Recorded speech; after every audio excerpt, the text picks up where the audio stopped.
નમસ્કાર, welcome to પ્રમુખ દર્શન એજ્યુકેશન ચેનલમાં. હા, પ્રવચન મોટિવેશન લેક્ચર કે આજે ભણવાનું નથી, પણ આ વિડીયો ઇન્ફોર્મેશન બેઝ વિડીયો છે. શું ઇન્ફોર્મેશન છે તો તમે થંબનેલમાં જોયું હશે. નોન ક્રિમિલિયર કઢાવવું હોય તો એના માટે કયા કયા ડોક્યુમેન્ટ્સની જરૂર પડશે.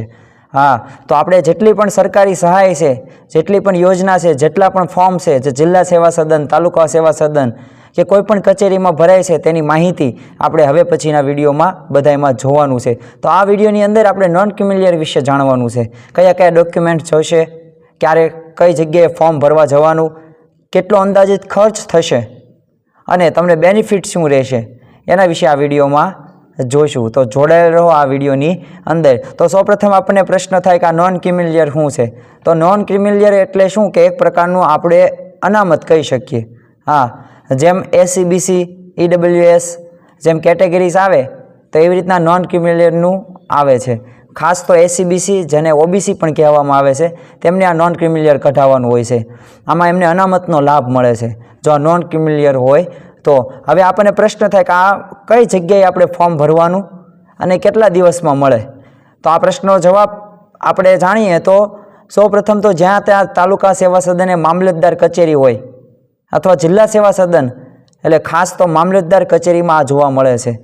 હવે બીજું આપણને કે કેટલા દિવસમાં મળે, તો તમે અરજી કરો એના 7 થી 8 દિવસની અંદર તમને આ મળી જાય છે. અમુક વાર વહેલા પણ 5 દિવસમાં પણ મળી જાય છે, પણ અંદાજિત સમયગાળો આટલો રાખવાનો.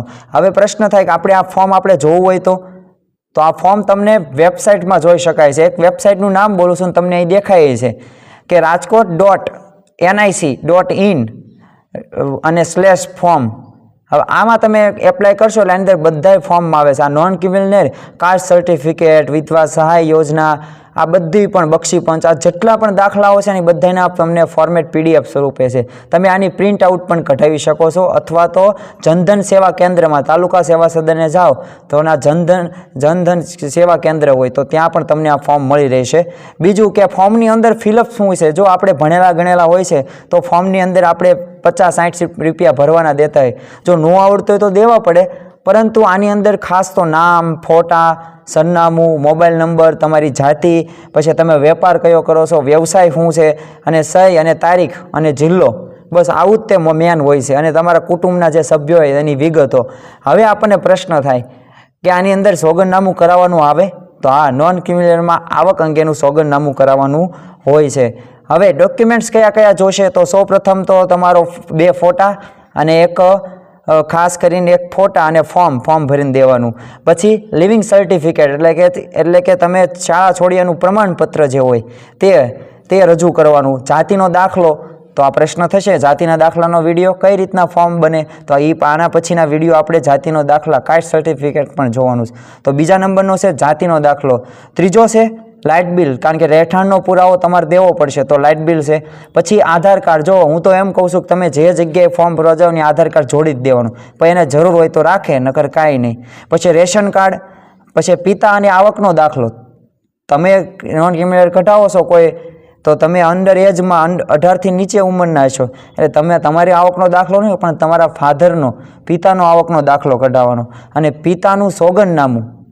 હવે જો પિતાનું સોગંદનામું એટલે આવક અંગેનું જ સોગંદનામું કરવાનું છે, જે નોન ક્રિમિલિયરમાં આપણે જોડવાનું છે.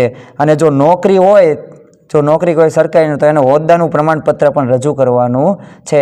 ખાસ તો 20 રૂપિયા ચાર્જ લેશે જે તે મથકે, મામલતદાર કચેરીએ, જેને એટીવીટી પણ કહેવામાં આવે છે.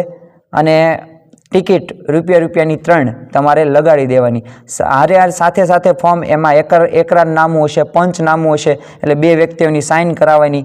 અને આ બધા તે નકલો જોડવી દેવાની છે. તો નોન ક્રિમિલિયરમાં આટલા ડોક્યુમેન્ટ્સની જરૂર પડે છે જે મેં તમને કીધું. તો જોડાયેલા રહો પ્રમુખ દર્શન એજ્યુકેશન ચેનલમાં. હજી પણ આપણે જે પણ સરકારી યોજના કે જે પણ ફોર્મ હોય તેના આગળના વિડીયોમાં અભ્યાસ કરવાનો જ છે. Thank you.